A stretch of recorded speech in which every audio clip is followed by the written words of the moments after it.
falou em teologia. Você é teólogo, Uhum. arqueólogo E e filósofo. filósofo.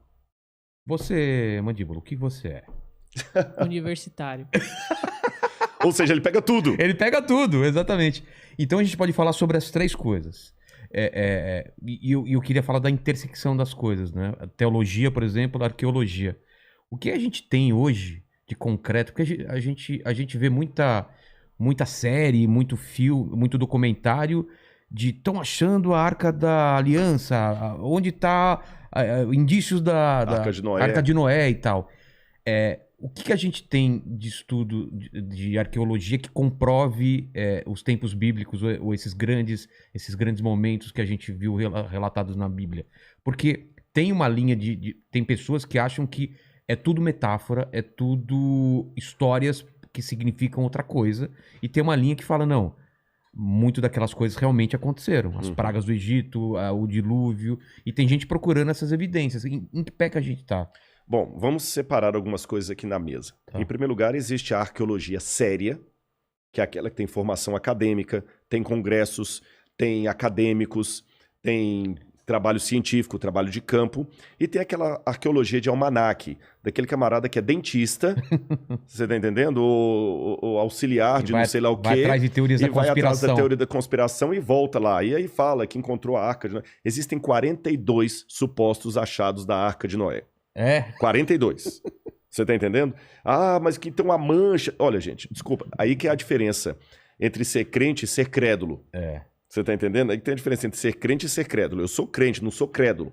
Aí o camarada me mostra uma fotografia de péssima qualidade, com uma borra preta no meio lá da neve, lá na Turquia, entre a Turquia e a Armênia, lá nos montes lá.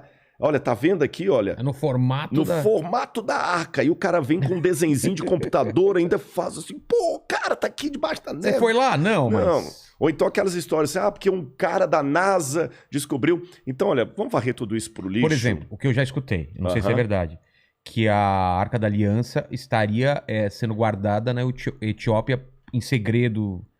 Pois é. Já ouviu essa história também, já na Etiópia? Não, claro. Na verdade, o que tem de verdadeiro e falso em tudo isso? Tem 10% de verdade e 90% de falso. Ah, tem um pouco de verdade? O que é o ponto de verdade? Não em relação à arca propriamente dita, mas em relação a uma história que liga os etíopes aos judeus. Tá. Porque, de fato, existem exames até de DNA que comprovaram que há muitos etíopes que são judeus.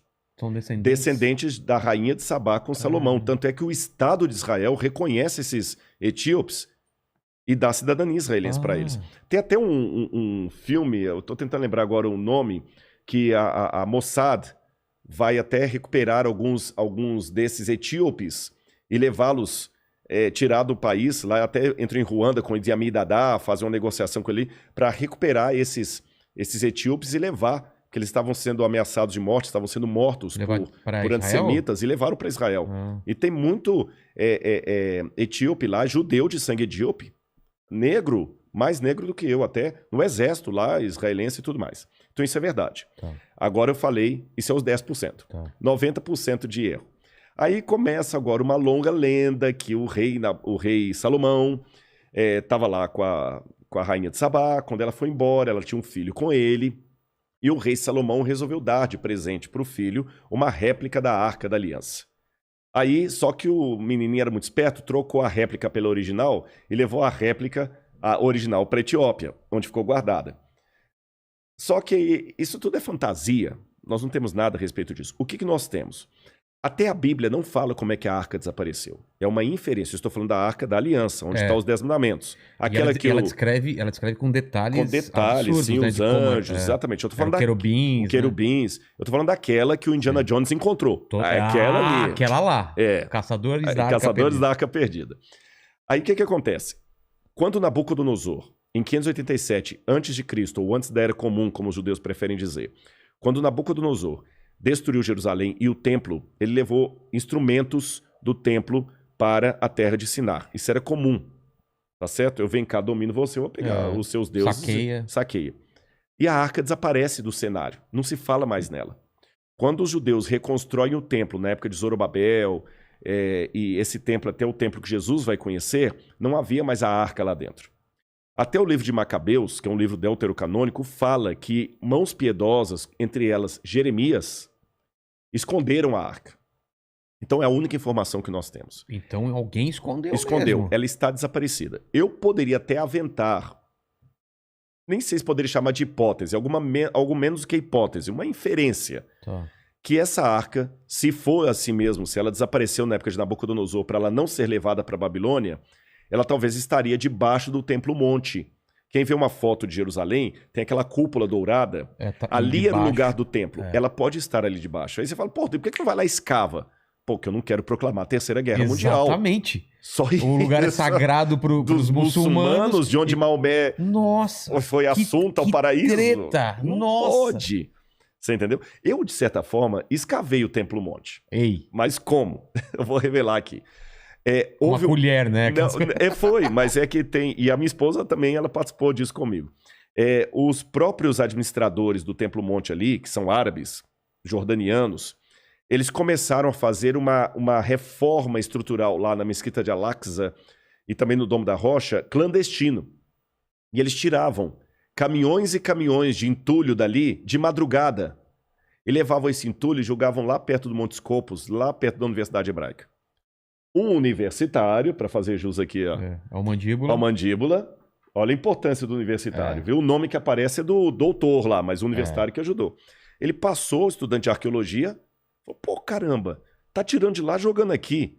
Conversou com Gabriel Barcai, que é um professor aposentado da Universidade Hebraica. O cara foi lá e falou, pô, já que eu não posso escavar lá, mas ninguém impede de peneirar aqui. Criou um sistema inédito, que a gente nunca tinha essa técnica de escavação, que é de peneiramento do entulho. E a gente encontrou muitas coisas ali, como, por exemplo, o azulejo do primeiro templo, etc, etc. E foi assim que eu participei também, o Sifting Project, que eles chamam. Ainda está em curso ainda.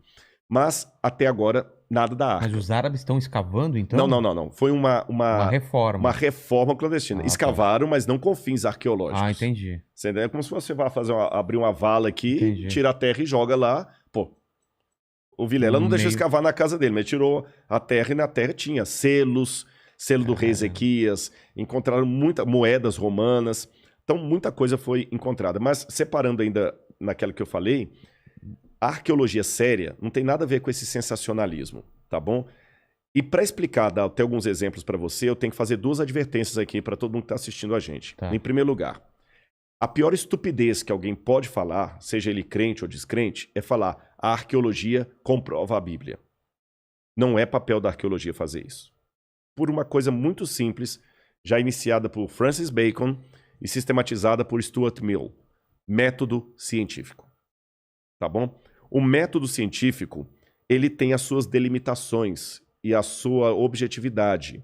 Eu não posso usar o mesmo método científico para objetivos diferentes. Por exemplo, o método científico usado para descobrir uma vacina para o Covid não é o mesmo método científico utilizado para poder descobrir qual material de construção civil é mais resistente à deteriorização. Não é o mesmo método científico que eu vou usar numa tese de doutorado em filosofia clássica. Tá certo? São métodos diferentes. Então, se eu estou estudando Freud e a psicanálise, eu vou usar um método. Se eu estou usando estruturas em construção de engenharia civil, é outro método. Se eu estou estudando parasitose, vou dar um outro método. Um exemplo real. Quer que abra? Quero. Aqui, vamos ver se eu vou conseguir. Não vai explodir isso aqui, assim, né? Aba assim, plaque. É. Por exemplo, o Santo Sudário.